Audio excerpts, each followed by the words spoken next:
There you go. There you go. You see me crying. I'm almost crying, boys and girls. I'm having a tough time on a Monday. Yep. My Winnipeg Jets are sucking ass. Oh, baby. I'm just calling it straight up. Buckle up, friends. Today, we're diving deep into how I reprogram my sweet cravings, hanging out with Jon Anderson, talking about how sugar makes us all fat and doesn't feel very good. We're talking about how we can overcome those sugar cravings, boys and girls. Yes, we are today. We also got Patrick Murphy, the Swiss Army knife of tech and sports. He's going to will reveal his secret. Or just open some bottles and fix some loose screws. Hey, listen, we got the truth about omega-3 and fertility. We're talking protein beer, guys. We got a lot of fun coming up today on the show. Myself, producer Jimmy on the buttons. We got producer Melissa behind the scenes. We got Johnny over there. We got Marty hanging out over there somewhere. And, of course, we got Patrick Murphy. Ryan Sales says joining us to the community corner hour as well today later on in the show. My mouth is full of marbles. I'm still trying to make sense of what's happened in the last 48 hours in the world of hockey. Guys, my Winnipeg Jets, who I knew when I came to get in front of the camera today, in front of the microphone today, I'd have to address what happened over the weekend. And the reality is we have been sucking the hind tit, and our team is going backwards. So anybody who's on my Winnipeg Jets train, be patient. We will regroup Wednesday nights. We're going to get after it Wednesday night, and Thursday morning is going to be another day of celebration here in the lab. But until then, we will take our crying towels, we'll take our white towels, and we'll just sit back and reflect on a great season, the last two games, and know that it's now best of three, and we're going to get after it. So there's your Winnipeg Jets NHL playoff hit today. I had to get it off my chest. And guys, before we go any further, I'd invite you to hit that like button, subscribe button, leave a comment below. I'm seeing all that increased engagement on the channel, you guys, and I appreciate it. And just a reminder, this is an R-rated experience. Some days it gets X-rated. Today we're going to keep it R-rated because, guys, listen, keep those kiddos out, keep those headphones on, or just educate the kids on the kind of conversation we like to have here in the lab. And hey, listen, guys, if you're hitting the snooze button, you're going to be 9 minutes behind. So I invite you not to. Get up, get after it, hit those big goals. We're talking getting rid of sugar out of your world today. Before we do that, let's bring in my brother from another mother, the guy from 1982. 72, I should say, my buddy, Jon Anderson. What's going on, my friend? How are you, pal? What's happening, brother? I hear you crying up a storm over here. Jesus Christ. Get that shit out of here on Monday morning, brother. I don't want to hear you, bitch. Hey, but I got it off my chest. I'm done. I got it off my chest. I know I had to address it. I knew that it was there. It was Johnny was staring me in the mirror last night as I went to bed, and I got up to, okay, I got to address it, get it away. After we're done, it's all good to go, pal. So how are you? I listened to your morning show yesterday on Sunday with your buddy yesterday. I forgot that you do that. And I was just kind of rambling on YouTube yesterday. I say, hey, Jon Anderson streaming live, and you were doing a strong. Yeah. So so it's basically cool, my buddy Nick Best and I. We've been friends for a long time. We were both like, dude. I mean, we were literally in like 1991. We actually met. We met for the first time in a gym. Funny enough, dude. That's cool. Nuts, dude. That's really fucking nuts. He was full blown, and at that time he was full blown. He'd actually had a coach. Okay. He was working on being a power lifter. I was still more focused on bodybuilding at that point. Oh yeah.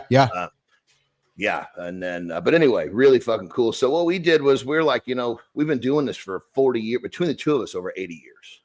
Okay. Like, look, we have this formula between the two of us. Is different for each one of us, but for the most part, you strip it apart, it's almost the same. Yes. The same principles exist. And we're like, look, we're going to do this weekly thing. And it's just, this is like, if you can't be accountable to yourself, get on here every Sunday morning. Right? Yes. And yes. You're going to be accountable to us. It's the reset day. Yeah. And then what we decided to do is, well, shit, man, we're getting some people, and you love it's just like our show, it's advertising. I mean, people go find it and watch it later. And so, people, with the live portion is not terrible, but it gets a lot of steam as we post them anyway. So we're like, let's offer up some really, really affordable group style coaching for people that can't afford coaching. Love it. Love it. Yeah. Like, perfect example, like when Benzie came along, we didn't have that portion set up. So I could have just basically, told Benzie to go to that program, and it would have been, he would have had rocking success there too. So I guess what it comes down to is Nick and I were both really fucking like, we love to help people. And so that's like a project that we're doing to basically fill the gap for people that want to get better, that don't have the coin to do it. Yeah, I loved it. I thought you guys' conversation was enjoyable, and I had, you know, I could tell you guys had history. Probably somebody listened to you and I for a while, but you guys have history, and it was fun to see your chemistry playing off each other. And clearly, you guys have had a few stories to be told between the two of you. Yeah. Funny story. So, I can't remember what year it was. Maybe 2005 or 6. Yeah. And at that point, Nick, he came into Strongman a little bit late. It's actually funny, but I had a big part of inspiring him to start because he's always been an elite power lifter. Okay. Anyway, he saw me compete in Strongman, and my first pro competition was in Vegas where he lived. So he came to check it out. Obviously, we saw each other again. He didn't know I was competing in Strongman as I got there so quickly. And I went out there, my first event, I went out and won, right? And I didn't win the contest, the first event. And he's like, fuck, I got to do this. And boom, he came to Strongman too. Anyway, so a couple years later, 5 years later, we're at the national championship, and he just barely missed. He missed going to the world championship by a spot. I ended up getting hurt. I had to pull out. He basically stepped in and filled, he got pulled up and made to his first world championships, and that put him on the international playing board. And very cool. Very cool. Yeah. What does he do? What does he do today? He's basically still, I mean, he's a, I guess you say he's a retired pro, but still competes in Masters Pro Strongman powerlifting. Yeah. But he's made such a name for himself, that he basically makes a living kind of doing what he does with Instagram and helping people. So it's, he's, and that's kind of where too is like, he's one of those dudes, like I really dove hard into business. He didn't. And, I was like, fuck dude, let's do a project together. Yeah. Get you a little deeper into the entrepreneur side. So, yeah, that's cool. That's cool. Speaking of Strongman, I wasn't as prepared this morning as I'd like, and hopefully I'll get some for tomorrow, but did you see Eddie Hall UFC fight this weekend, eh? Yeah. Well, we had a fun conversation about that before we went on the air yesterday. Yeah. I kind of called that. Meaning I see that Marius is a legitimate pro strongman, right? 5 titles. Yeah. He's been retired a long time. Yeah. When you go, it's like when I retired from pro strongman, I went into wrestling. You lose that fucking crazy power because you're not training for it anymore. Of course. Right? Yeah. And so Marius, and I said, if Marius goes in and tries to swing with Eddie, he's in trouble. He needs to wear Eddie out. Marius doesn't have that fucking superhuman strength anymore. He's been a fighter for fucking 10 years. Yes. And what do? He goes in there, starts fucking throwing haymakers. Like, dude, Eddie outweighs you by 90 pounds, and he's 10 years younger. He's going to hook one of these up and flat you, and that's exactly what happened. I was just going to say it's exactly what happened. But Marius, you got to remember, Marius is this is a fucking dude who believes he can do anything. Yeah. There was an exhibition match, wasn't it, Johnny? Was it an exhibition match? Probably. Like I think it was an exhibition, and again, I saw highlights today, and I didn't spend as much time as I would have liked, and I think I saw somewhere in the highlights that a ref scored that maybe quote unquote maybe some of the strikes that Eddie had were considered illegal if he was to be in a sanctioned event. You know what Eddie is? Here's what Eddie in a nutshell. Yeah. He wins World's Strongest Man. He's a fucking star in the UK. Yes, you win World's Strongest Man, and you need someone to help you go down the street type shit, right? Yeah. And it's like they fucking take their strength seriously over there. Since awesome. He's won World's Strongest Man, he's done a phenomenal job of just marketing himself. Yes. And he's been in all sorts of exhibitions and all sorts of appearances. I agree. YouTube channel. The guy makes like $35,000 a month off his YouTube channel. Wow. Yeah. That's just clipping on. That's not, you got to look it up. You'll love this. He did a fight 2-on-1, right? These two little dudes. So the fucking bell rings and these dudes fucking split. So he's like trying to figure out what show. He goes and attacks one, pow, puts one down. The other guy comes fucking run and jump on his back, and he twists around. That guy's coming off. He turns and fucking like just with his body swing, and the other guy I think is still on his shoulders comes around. Cracks this fucking little guy in the face, and like somebody unplugged him, dude. That's like old school. That's like old school Hulk Hogan. Remember when Hulk Hogan was introduced to WWF? Back when you and I were growing up, and he was doing the circuit, like the AWA and like all the minor league circuits, and it was always Hulk against 2 guys. For the longest time, it was Hulk Hogan versus 2 guys to build up. But the difference is that's predetermined. Eddie's in there with 2. Yes. It's full on, because those fights are like you're usually getting paid. Yes, you're getting paid twice as much to win. Yes. And keep in mind, Eddie's those are not small paychecks for Eddie. No, Eddie fucking makes dough. I bet. Speaking of small, good morning, Amy Reinhardt. Hey, Amy, you're 1 year, 1 week earlier than last week. Me and Johnny are curious how you're feeling a year older than Miss Amy Reinhardt. Thanks for joining us this morning. Johnny, I got to think, just a quick little assumption in my head. Eddie Hall would make you look small standing next to him. Oh, fuck, for sure. Even when I was at my biggest.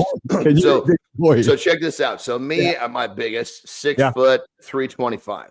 Woo! Eddie at his biggest, I don't know. I can't remember if he's 6'3" or 6'4", somewhere in between there.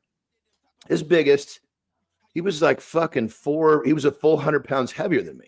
3 inches taller, 100 pounds more. Yeah. But I mean, here's a guy who broke the fucking world record for the deadlift. He fucking deadlifted 1,100 pounds. My best deadlift was just over 8. So it just shows you the different. I mean, you got to remember, in terms of like an overhead press and a deadlift. Yes, he's arguably the strongest man that's ever walked the planet, because the two of those put together, you got a guy that's usually really good at pressing or really good at deadlifting. He does both. Wow. Like at world elite, like break world record level. And you don't find that very often. That's crazy, man. Good morning, Holroyd. Yeah, we got Adam Holroyd coming in. Johnny, I think Eddie Hall's billed at 6'3". So you're 6 foot and he's 6'3". He's a few inches taller than 100 pounds more. That's crazy. Yeah, and even now, I'm slimmed down a little bit. So he's still 100 pounds bigger. Yeah, I know. That's what I mean. Putting you guys side by side would be ridiculous. Hey, coming up in a couple minutes, Johnny, we got. Have you ever wished that your business had a Swiss Army knife? Well, today's guest is exactly that. We got Patrick Murphy joining us in a few moments, fixing broken text. When you're a fucking problem solver, that's all you are, is a Swiss Army knife. So I can't wait to hear his version in the tech world. We have our real life MacGyver showing up here in a few minutes, Johnny. Before we do that, brother, I got something I want to have some fun with you about, because I know you're all about standing up in front of the world with your pants down. Well, listen, how Bro-Tox is redefining masculinity and success in today's world. And Johnny, I found this one just for you, my brother. You ever noticed how more men around you seem to look mysteriously younger? Including Jon Anderson. Welcome to the age of Bro-Tox, the surprising trend where ladies drive to your house and stick needles in Jon Anderson's forehead to smooth out the lines. Today we're going to dive into That's it. It's like it's the cars come. The car washer comes to the house. The Bro-Tox lady comes to the house. I'm not leaving to go fucking make an appointment for this shit. And this shift isn't just about vanity, John. It's reshaping perceptions about masculinity, self-care, and success. Maybe by the end of the show, we'll get Murphy getting some shots in his head too. But understanding this trend can help break down stigmas and empower more men to confidently embrace self-improvement without fear or judgment. John, according to Business Insider, cosmetic surgeons are reporting that men now make up, what do you think the number is of clientele? What do you think it is? Over 10 years ago. So here's the question. How many men over the last 10 years do you think make up the clientele of a plastic surgeon for procedures like Bro-Tox or fillers and so forth? It's got to fucking increase so much. Yes, 10 to 15% of their clientele. 10 to 15% of a plastic surgeon's clientele are men. Yeah. And I bet a decade ago, there was probably like 1%. Yeah. Procedures like Bro-Tox, nicknamed Bro-Tox, have surged over 400% amongst men since 2000. There you go in itself, right? So, motivations vary, but key drivers include career advancement, combating age bias, and the desire to appear, to maintain that youthful appearance. And then of course, the Zoom world that everybody lives in, staring into a camera. So, I found this quite fascinating. More men than ever are getting filler and getting Bro-Tox in their head. Yeah, there you go. Yeah, I mean, I think for me, the Bro-Tox is probably the end of the line, meaning I don't see myself going into because there's a lot of these fucking phases to make yourself look younger in the face. Oh, dude, it can never stop, right? We both know it can never stop. So at some point, I think you got to find some comfort in your own mirror, and where that is, I guess you determine, right? So. But listen, let's get to the accountability check-in, John. Then let's bring in MacGyver, Patrick Murphy, to have a chat with us. Let's do it. All right, guys, listen. Woo!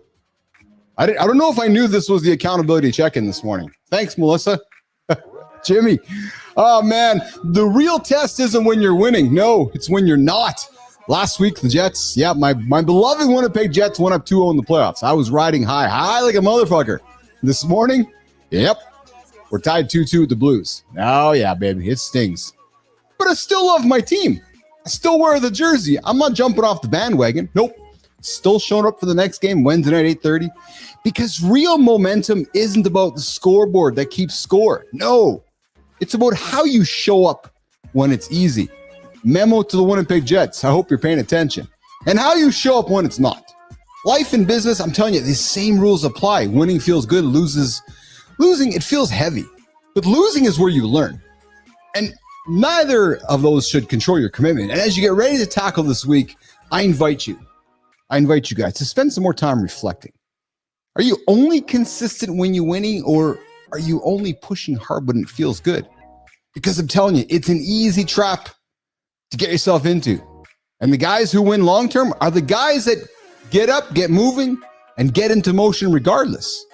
Love the good days, own the bad ones, keep moving. That's the common theme we talk to everybody who comes on the show here. And that's how you build a career, a body, a life you're proud of, and a team that wins the Stanley Cup. Go Jets, go. Let's go, boys. Wednesday, we got to get that series turned around. All right.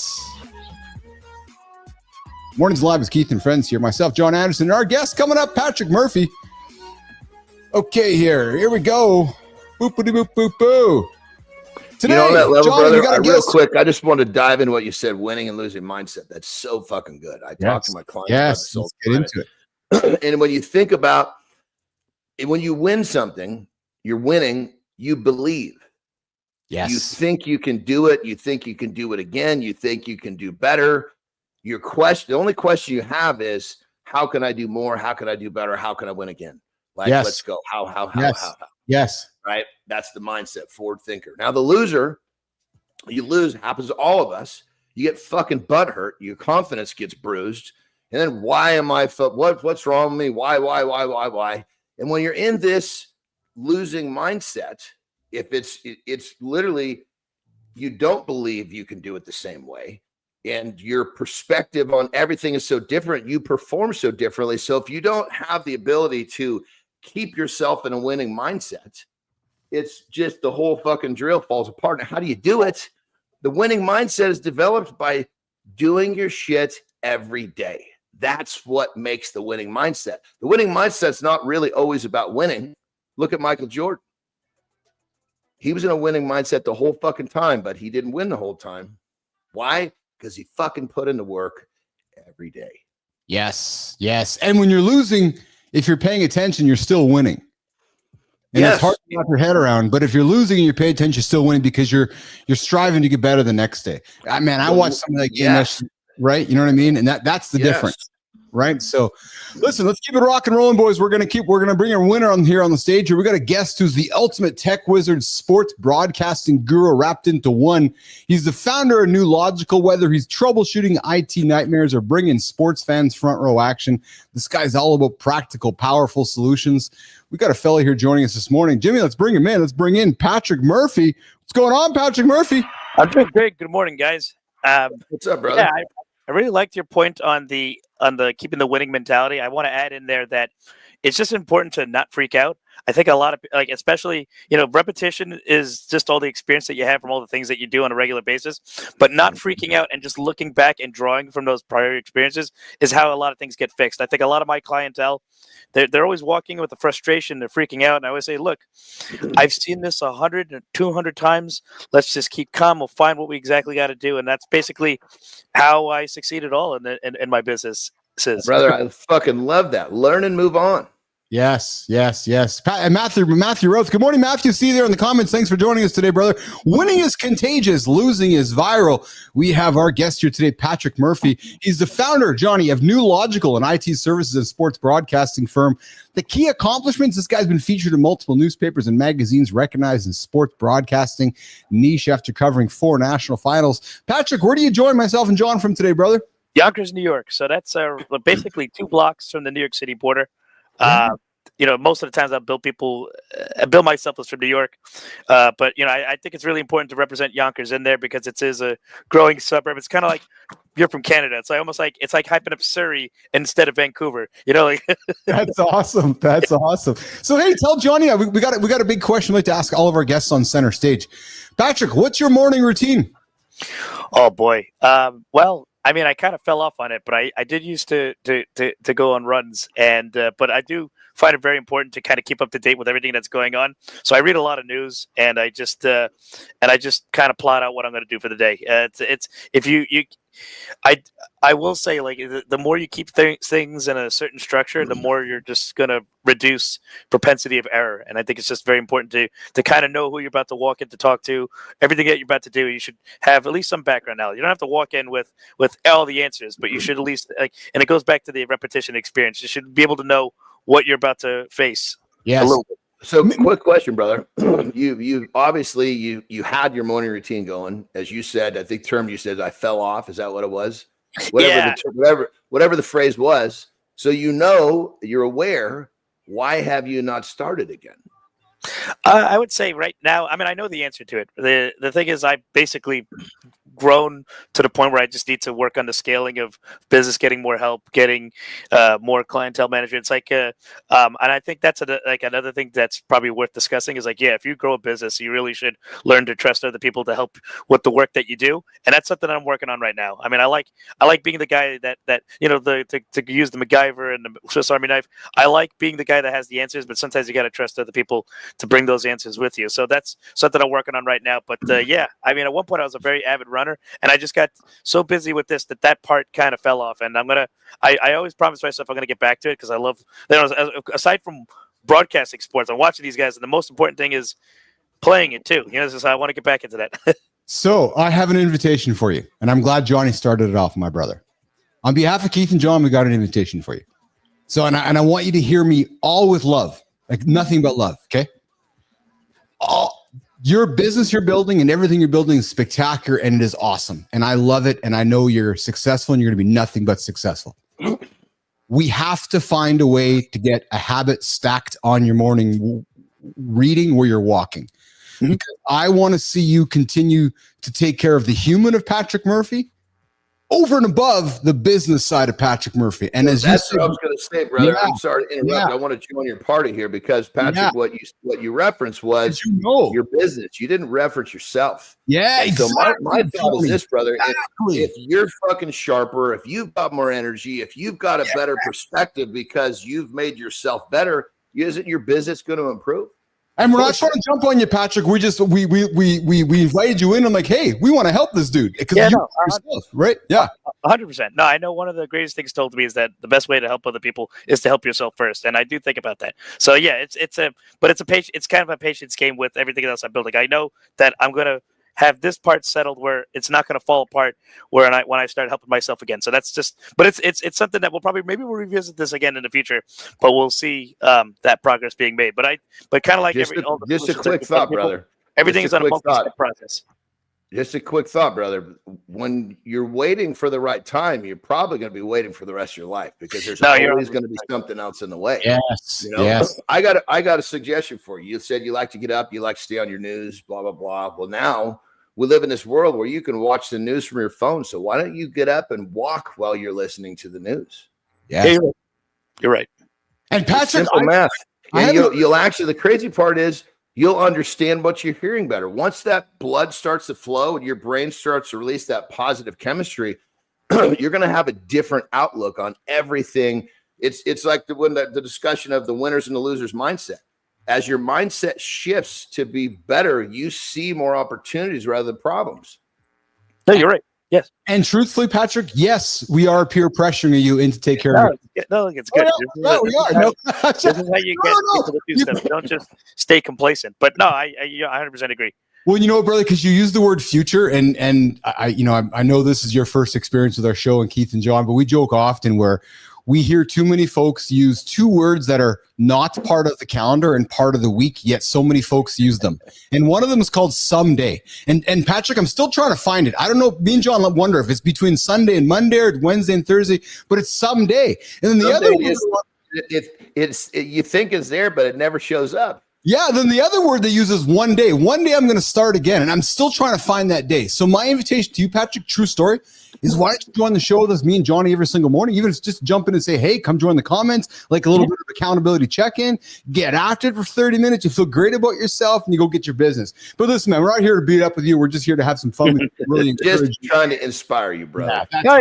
Look. And that's why we do these things, peer-run shows. And I was like, you're trying to teach some of the things about your life. But you're also always about learning. I think everything is a learning experience. Yes. So Patrick, take a couple moments and tell John and I a little bit about the business that you're in and so forth before I get into some other questions. So tell us a little bit about your business. And now we get to learn from you, brother. Yes. I want to hear about your business. So my entire life, I always had somehow built a reputation for being the guy that fixes all the things, whether it was computers or people's TVs or people's other form of tech. And at some point in my early 20s, it spurned into a business, and just, whether it was fixing office IT or maintaining websites, it just kept steadily growing. By the dawn of the 2020s, when COVID hit, the demand for live sports in like semi-pro and amateur settings really blew up. So somebody asked me about that. I got it together. Actually, I might as well add in there.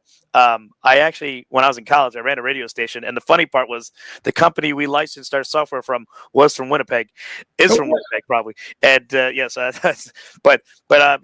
taking all that experience from those areas, I decided to put together some sports broadcasts, and kind of like, I don't know, the best to equate it to is like Breaking Bad. Like, the Walter White wasn't in the meth world, but because he was a chemist, he brought that experience in. So like me going into the sports world, which I love watching sports. I'm mostly a big soccer fan, but I do sometimes go to Rangers away games, and Winnipeg is on the list. I took my experience to the IT world, and I applied it to put into sports broadcasting, and it came out significantly cleaner and sharper than a lot of the other guys out there that was doing it. So that's how I kind of got invited to do more and more sports. And it's not like professional sports; it's amateur and semi-pro. So I get invited to these national finals. I get flown out to places. Like I thought that added like a lot. See, with the IT world, it was so boring to explain to people the everyday functions of something like that. But when it came to the sports, it got a lot more exciting. And I think that's what really got me placed on these magazines and newspapers, because people found that more interesting to them. It's just that you don't really see that often in any given area, especially not to that quality with such a low budget. So Patrick, you're behind the scenes on a sports broadcast. So what does that mean to somebody listening right now? Like, so what expertise do you offer to a sports broadcast to make sure it comes out so that we can all enjoy it? Well, kind of like how when you do your tests before these shows I make sure that the devices we use have the best encoding, best wires, best, it's not just the headsets and the cameras. It's all the connections that go between there and the devices that you're using to send that stream onto the internet. And I think it also applies back to the IT. It's like you find that a lot of people, when they set something up, they get frustrated and they start making more mistakes because they're frustrated. And I always say, like, look, just follow a step-by-step process. Keep calm. You know this is going to work. And if you and the other thing too is always have 2 or 3 backups. I'm not saying buy another camera or headset. Maybe if you can afford it, but definitely have a lot of extra sets of cables. You find out over time that things go bad very quickly. Keep that good. And I think just like having a routine of IT processes and setting things up, keep these things very good looking, but also very inexpensive, because the other way that people get around this, and this is where like people go for the really high end broadcasters, they're spending like $5 or $6 grand a match because they're paying for the absolute best equipment, and they may not be setting that equipment that great, but because the quality of the materials is already so good, it kind of like makes up for it. But my whole thing is I'm taking stuff that's 1/3 the cost and just using very good IT practices to make it look sharp, and that's what makes it affordable for these semi-pro and amateur teams to book these services. Patrick, so tell Johnny and I and our audience about a sports broadcast that you've been a part of that almost went or did go horribly wrong, and what changed to save the day in that experience. Oh boy, I think the most common. It hasn't happened a lot, but I've also like learned to work around it too. Is that sometimes, all right? So a lot of places, especially if it's semi-pro or amateur, you're not in a press box. You're out in the sun, and usually a lot of these big finals and things like that, they happen in the middle of the summer, and I might as well do it in Celsius. Some of the areas could go as high as 40 degrees Celsius or like 100 something degrees Fahrenheit. And that's equipment, toasty, brother. That's toasty. Yeah. 100. Yeah, so you're gonna have things at 100+ degrees Fahrenheit, and equipment is gonna overheat. And I've had moments where things completely black out, and you immediately get the messages, hey, this thing went down. And maybe the very first time it happened to me, I freaked out because it was like a new thing to me. But like after like maybe the second time or third time it ever happened, which is not frequent, but it always happens at least once during the middle of the summer. It's just, you just got to know that despite all the coverings that you can put on things, it's just that the weather around you is just going to overheat something. So that's what I actually do. Just keep a second copy of a hotspot or a second copy of an encoder, because I realized the first needs some time to cool down. So I just quickly hot swap it with the other item, and then that pretty much runs the rest of the game. You're basically controlling the controllables. You can't control the weather, but you can control that you have a backup unit ready to go. And you don't stress out over it. You just are ready to pull the trigger when it happens. I love this. This is the winning mindset. You're like, okay, look, I know some shit's going to happen, but I know I can handle it. Versus you're talking about clients where something goes wrong, they start freaking out and they can't. Oh, can I do this? Can it? It's all about the perception. When you see it in that winner's mindset versus that loser's mindset, you perform different, and I fucking love it. But I'll give you another example. I remember this actually happened last year. I wasn't even there. I was just I had another worker doing it for me, and I might as well go a little bit gendered, but it was a very, very strong athletic woman, and it just was so hot out that she actually texted me and said, "Hey, I'm feeling a little faint," and it was a situation where she was more important than the broadcast itself. And I said, like, "Hey, look, I said, just take it easy. I'm going to find somebody to come over and head over and just take it over from you for a little bit." So, well, first I had called somebody else to just make sure that she had water and maybe some fruits just to get back going. But I actually had somebody who was very conveniently nearby. I was like, just go over there, take it over from her so she can go back in the shade and relax, and then she can come back and do it later. And that was like maybe another problem-solving solution. It's funny how it always like kind of revolves around the heat, but like, you just instead of freaking out and worrying about the folks texting you say, hey, this part doesn't work, it was like, all right, well, this was a moment where, kind of like earlier in the conversation, maybe I'm better at doing this for other people than myself, but I was like, the human aspect mattered more. And I said, all right, put it down for a little bit. Well, I think everyone's going to understand after the fact when we kind of explain it, and then had the replacement come in and work things out. You know what I'm enjoying about this, John and Patrick, is that you're referring to things that let me rephrase this. Many of us think that we don't have control over certain situations. And as John said, so you're doing an event and people are like, I don't have control over the weather. No, I don't have control over the weather, but I have control over this part of the situation. And here's all the backup plans in place. And as John said, most leaders don't think that way, right? We just attribute to all the weather's in the way and I can't do something about it. Yet in your role, you're addressing every possible weakness to ensure that you can control what you can control compared to what you can't. You follow me? Right? Exactly. Yeah. That's like you just draw from experience. You have to know that anything that could go wrong, and maybe have some sort of like, in your head kind of protocol on how to fix it. And there's always going to be something brand new that you're never going to experience before, but it happens. And then you just keep that and add that to your Swiss Army knife of solutions. You know what I'm saying? Yes. Well, real quick, I just wanted to jump in real quick. We're talking about Swiss Army knife. So I think we all agree, a leader, someone that leads people, is always going to be a better leader when he leads himself well first. You're already clearly taking care of the other humans around you being a leader. Just imagine if you led yourself all the way, how good you would be at caring for those others.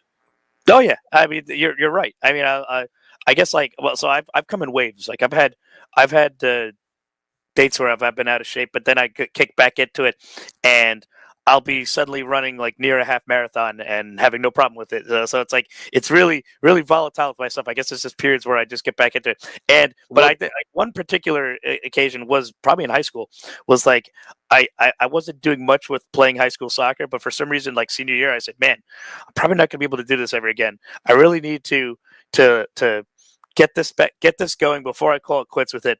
And it's like that summer I worked out so much. I was in such good shape. And I was like, we're not a good team. I just need at least one goal that I can be proud of. And and then I'll be happy with it. So like I remember I just like practiced the same exact routines that I knew was going to work for me, and one of which was just scoring a header. So it was just a matter of like when somebody was going to send that perfect cross to me, and it happened literally like the second to last home game. I scored an amazing header and was caught on video, so I watch it like at least twice a year on repeat for like a day, and I just like say, hey, you know what, that was uh, um, a result of committing to just getting that one deliverable out before I called it quits with my high school soccer career. So yeah, I definitely have seen like the worst and the best in the way I take care of myself. That's awesome. Hey, you're hanging out with Keith. Go ahead, Johnny. I was going to say, you strike me as an extraordinary person. I mean, you're doing stuff that, like, you're talking about stuff that most people can't do. Yes. You know what I mean? And I think that, I know me, myself, I'll use myself as an example. When I think of myself very similar. But the thing that I like to do is, okay, where am I not extraordinary? Because that's where I need to put some attention. And it's really easy for me to fill in those gaps and do the hard things when I realize that I consider myself extraordinary, but over here, I'm not acting extraordinary. I can't live with that. And when I put myself on Front Street like that, it really fucking works. Maybe it'll work for you too, brother. Yeah. Yeah, I think to build onto that, the having the reputation of somebody looking, so like the term the Swiss Army knife thing that was actually coined in by one of the magazines, and that came in as a result of just them reading all the different things that I did.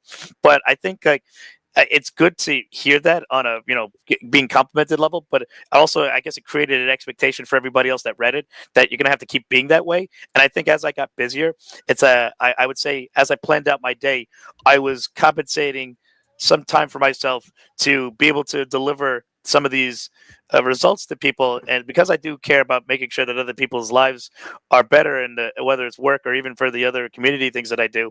But yeah, I've been kind of like slightly chipping away at the time I have for myself. And time is your most valuable. Well, brother, I think we've already established you don't need more time because you spend time watching the news. So all you've got to do is habit stack. You don't need more time. All you have to do is multitask. And I would venture to say that walking or even getting back into jogging while you're listening to the news is something that's very, very doable for you. Oh, yeah. I mean, a good thing, too, I think one of the greatest new developments, and I'm probably going to be utilizing that more, is that there's a lot of AI reading of things. So even if I'm like going for a run, like I probably could find some sort of app that's going to just like AI read out all the things that I'm reading and then be able to accomplish that. Because I remember there was like a time I was also kind of like interested in DJing, and a lot of my jogs used to come in with like listening to massive amounts of mixes. And you're right, you're just multitasking, and you're bettering yourself in a multitude of ways. And I think, brother, shit, man, you're already like I said, you're extraordinary at what you do. You don't need more time. Just multitask that morning and get that thing started again. And you always can go back to, there's certain things that I'm always going to do. This could be yours. Hey, you're hanging out with Keith, John, and Patrick. Mornings in Live with Keith and friends. We're talking to Patrick Murphy, the Swiss Army knife of tech and sports. I see you there, Strong Foundation Construction, and I love you put a word in the comments that I love and I know Johnny loves, and it's called trying. Johnny, he says, I'm trying to get back into shape myself. Power of will, much needed to change your health and your body. And Strong, as long as you get up, and Johnny, you try every single day. You keep trying, one day it's going to come to fruition. I love the fact that you said I'm trying, because if you're trying, that means you're putting in the effort to keep trying. And Lady Drew, I see your comments there as well. Thanks for joining us this morning. Hey, Johnny, I think what we're going to do, we're going to pivot our chat for a few minutes into how I reprogram my sweet cravings before we get back to Patrick Murphy. Patrick, stick around with this conversation here. You got to give me a piss, brother. Yeah. So, Jimmy, let's give Johnny a quick break, and we're going to lean into a conversation around how we can reprogram our sugar cravings, the deep dive for today's conversation. And guys, I have been my entire life addicted to sugar. Patrick, how about you, brother? You love sugar?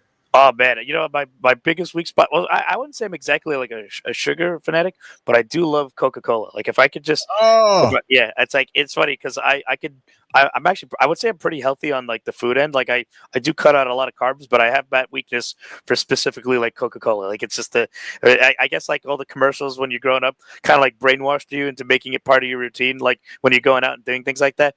And I would say that's a weak spot. And I know that the times I've cut out sugar, it's like, you feel so much better mentally. Yeah. So that's definitely a great topic to tap into. Yeah, and one of the ways that I reprogram my sweet cravings, and I know John himself, one of the ways that John and I have really bonded is in this idea of sugar and how, sugar's fucked up his life and sugar's fucked up my life, and it's part of life. And I tease my mom because I was, as I was a 6-month-old baby, I was quieted with the Kit Kat in my mouth. It was not the soother, it was the Kit Kat. So I was raised with the Kit Kat. But the reality is I battle sugar cravings every single day to this day. And I got to tell you guys, the hack that works for me before I flip it to Johnny and Patrick, I'd love to hear your point of view on this as well. But the hack that works most for me when I look at reprogramming my sugar cravings is I use a mantra. And Patrick, the mantra that I use in my head, and I purposely do this. I purposely go to a grocery store, walk through a bakery. I purposely go to a grocery store, look at chocolates. I purposely go through my kitchen, look in the pantry, or look at things that I know are going to make me feel really good in the moment. And then I say to myself, nothing is going to taste as good as I feel right now. And usually it's after a lift or after work, and I'm feeling really good because I remind myself when I taste something and it hits my taste buds and my dopamine gets shocked. I've learned that's a really short, fleeting feeling. And it's funny because yesterday my lovely wife and I went for dinner and we were driving back home and she's joking, hey, let's go for ice cream. And I was like, yeah, would I love to go for ice cream? Absolutely. Do I love ice cream? Absolutely. But then I thought about it for a moment and I said to myself, Johnny, I'm going to feel great while I'm having that ice cream in the moment with my wife for about 3 minutes. And then after that, it's going to fuck with my head for 24, 36, 48 hours. And not in an unhealthy way, just in a better decision way. So the hack for me is often, how am I feeling right now? Create that awareness. Johnny, I'm looking to you in a second. Create that awareness, how I'm feeling right now. Okay, I'm going to crush this fucking piece of crap here in less than a minute. And then for the next 24 hours, I'm going to beat myself up. So I've taught myself the hack of today. It's visualization. It's visualization is what exactly. It is. It's like, okay, I'm going to take a moment and I'm going to imagine how imagine my feelings over here with this choice and over here with this choice. Yes. And I know how I want to feel. And Patrick, how we feel is really fucking overlooked. All we want to do is feel good, feel happy, feel satisfied, feel this, feel that. But we do these stupid behavior patterns that take that feeling away from us because we've been programmed for what's the phrase I'm looking for here? I just made a post about this.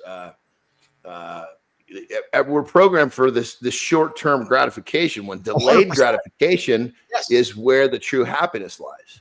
Well, so here's the great example, and I want to refer to last night. So I had a wonderful date night with my wife last night. We went for dinner and we were joking, let's go for ice cream. And, we've done in the past, like just a wonderful, nice little thing, right?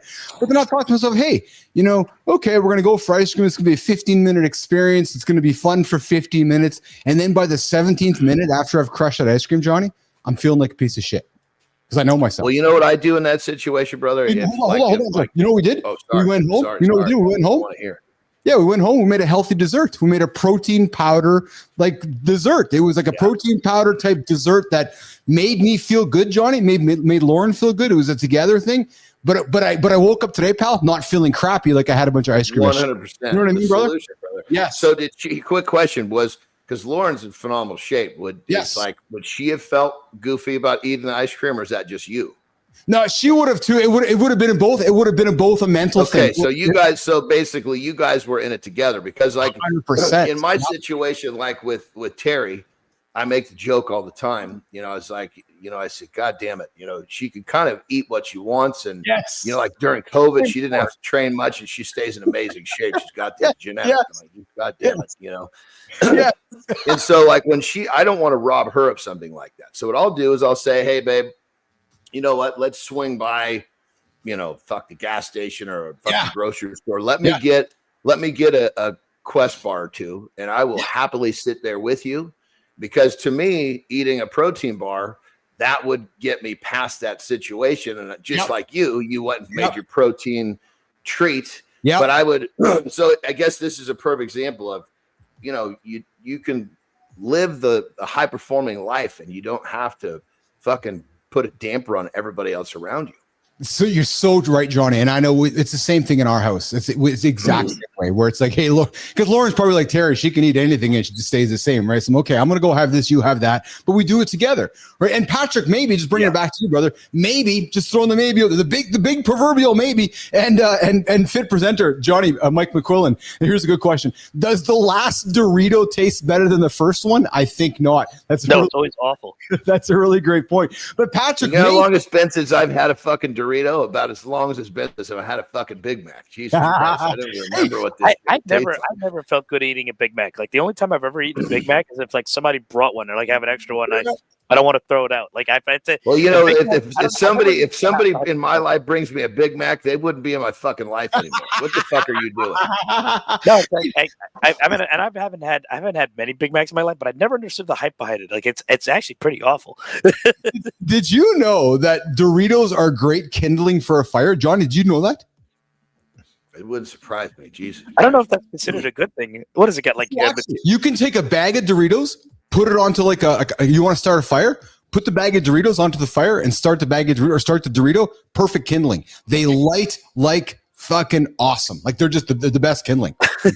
So. It's like when you ever watch those videos where they like break down the components of like certain like processed foods that we eat, and it's like you see there's like tons of plastic in it and things like that. Like it makes you wonder if that's the same properties in these types of foods that they're conductors for all these other. That's 100%, brother. You know that on that level, what many people don't know is the biggest tobacco companies. I think it was 2 or 3 of them bought the 5 biggest food companies and changed a whole bunch of shit internally and put a bunch of, even more fucked up addictive shit in there.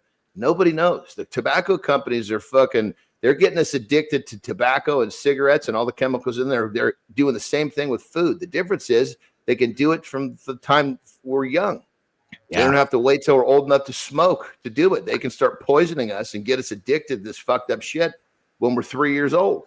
Yeah, and then they can quietly lobby the right legislators out there to make sure that the materials are perfectly legal in North America. I'm talking USA and Canada. Yes, right. I always find it funny, like if you like things that are banned in the U.S. specifically, is like certain types of cheeses from France because it might have some sort of insects in it.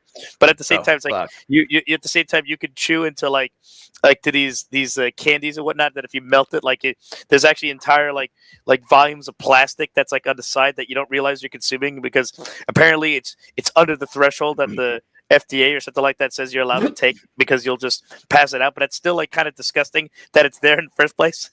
We're talking sweet craving hacks with Keith, John, and Patrick this morning on Mornings Live. And Johnny, you'll appreciate this one. You can I'm sure Terry's been through this with you as well. Lauren's comment is hormonal fluctuations, Johnny, may have driven the ice cream suggestions last night.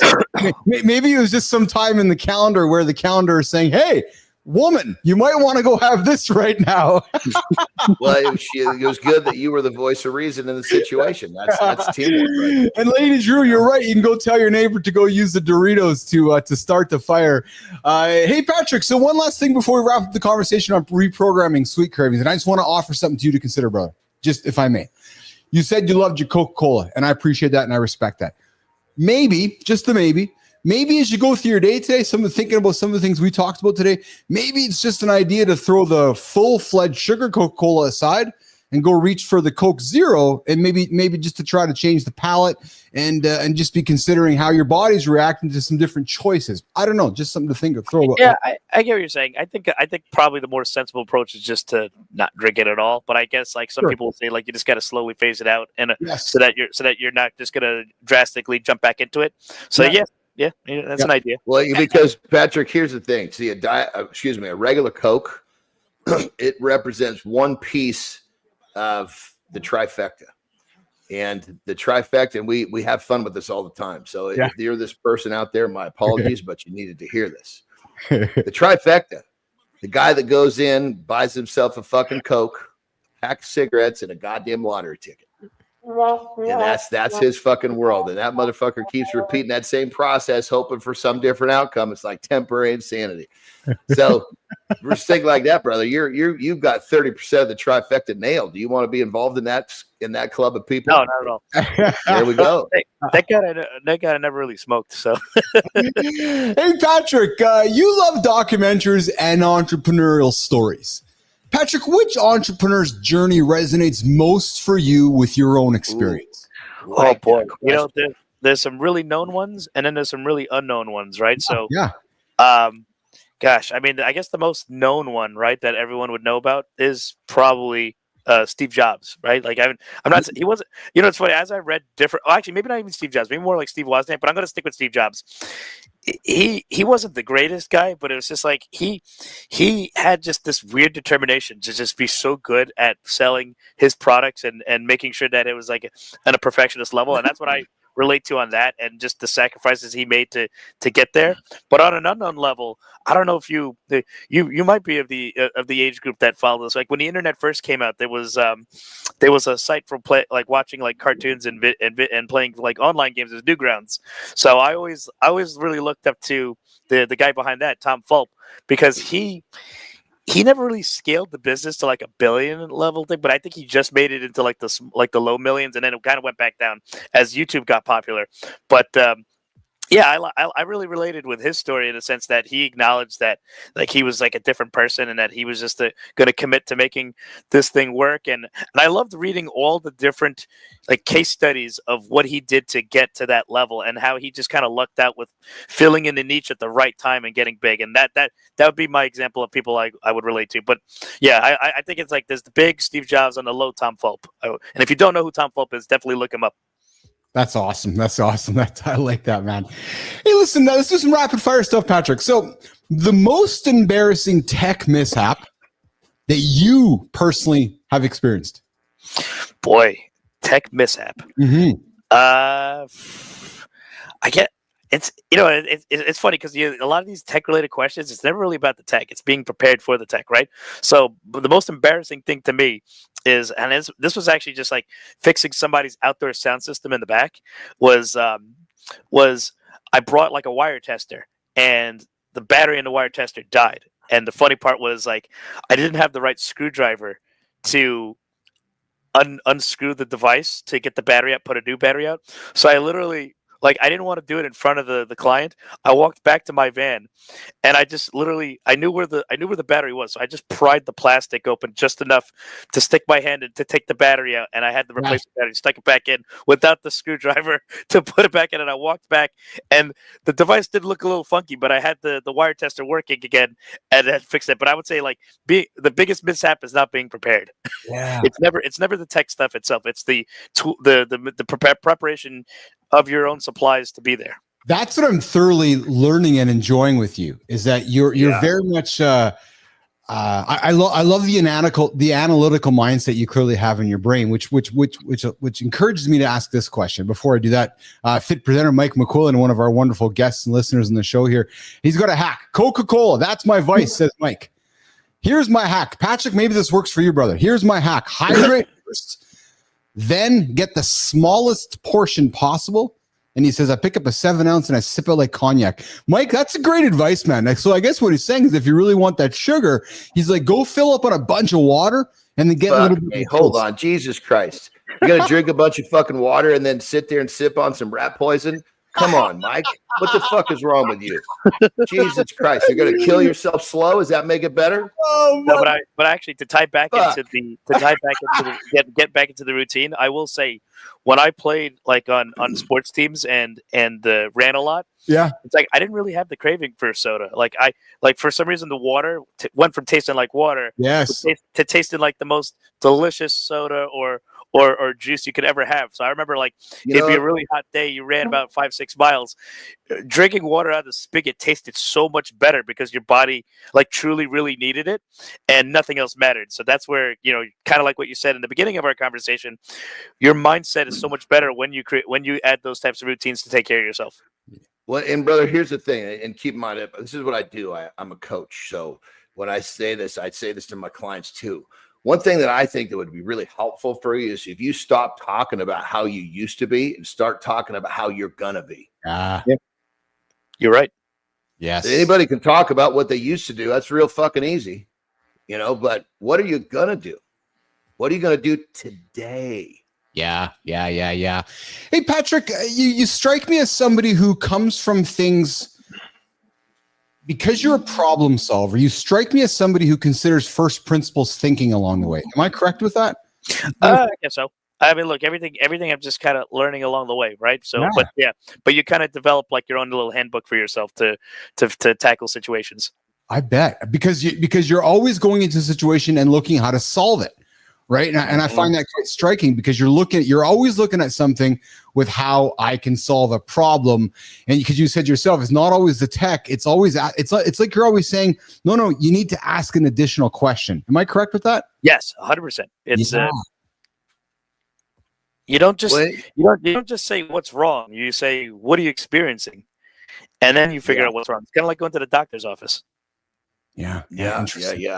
I mean, brother, your problem solving skill set is sky high because you're doing it in an area where the possibilities of something going wrong could be so many different things, you know. And I hang my hat on being a problem solver. I became a problem solver because I was kind of a dense little son of a bitch when I was young, and I had to figure out a way to do it my way. So I just want to tell you, person to person, that I think you've got this problem solving skill set to do whatever the fuck you want. And, you know, investing a little time in yourself to make you better is going to make your problem solving fucking sky high for me too. If I don't invest in myself, my problem solving gets much, much less effective. Yeah. Hey, Patrick, some closing questions for you, brother. Thoroughly enjoying the chat with you today. Patrick, on behalf of Johnny and myself and our audience, give our audience something. What's one simple tech hack that you'd love our audience, our community, to start using immediately in their businesses? And maybe it's something that they know is right in front of them. Maybe it's something they're not even considering, but what's one simple? Yeah, I was going to say, can we make that simple so everybody can understand it, including myself? Yes. Yeah, of course. And that's the thing. You learn to speak English to people. I would say what I would definitely say is don't get too crazy excited over new technology all the time and immediately think that you're just going to suddenly depend on it. New technologies take time to get better. And the best example here is wireless materials, right? Like you're using an SM7B. I'm not sure what you're using, another variation of SM7B. I'm using an Audio-Technica microphone.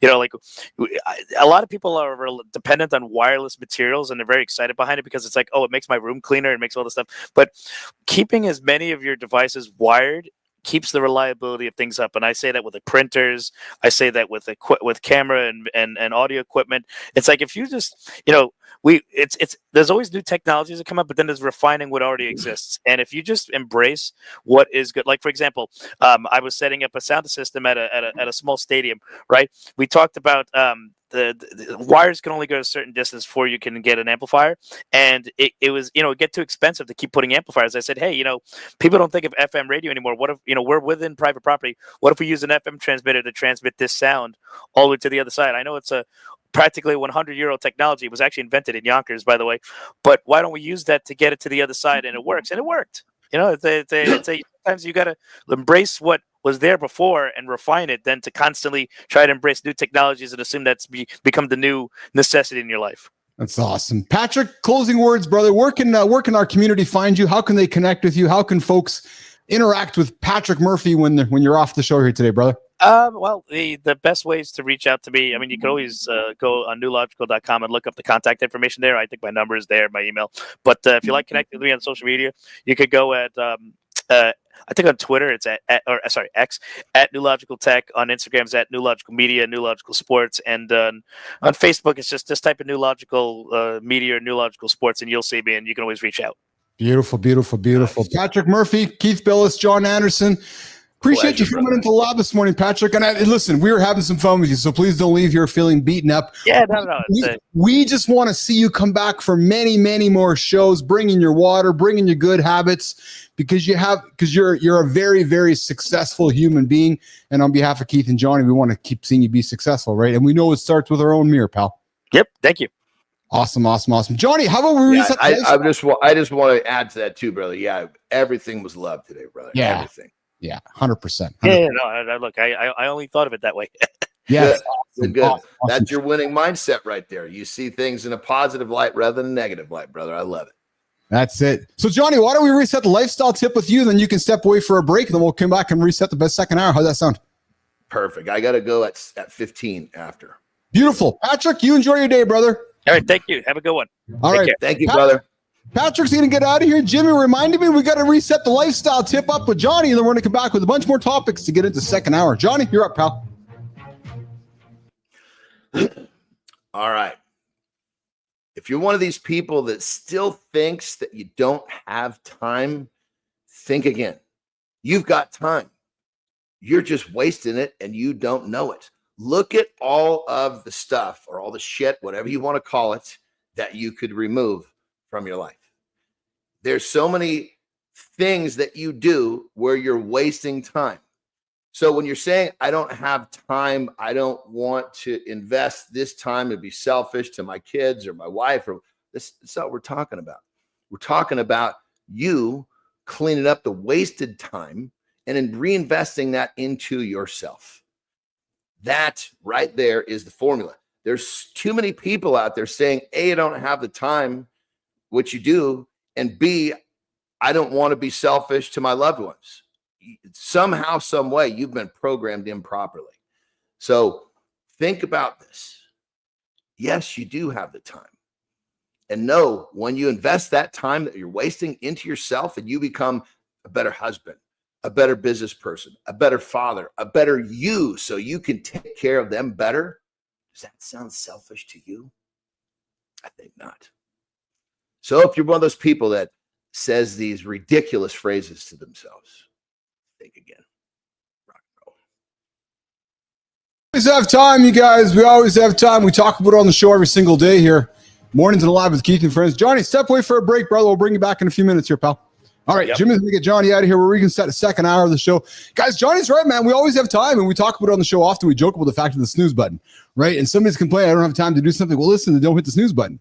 You hit the snooze button, you're going to be 9 minutes behind the guy who doesn't. And if you heard my show often, you've heard me repeat it over and over and over. And if you guys are getting your ass out of bed, that means the message is resonating. But as John said, we always have time.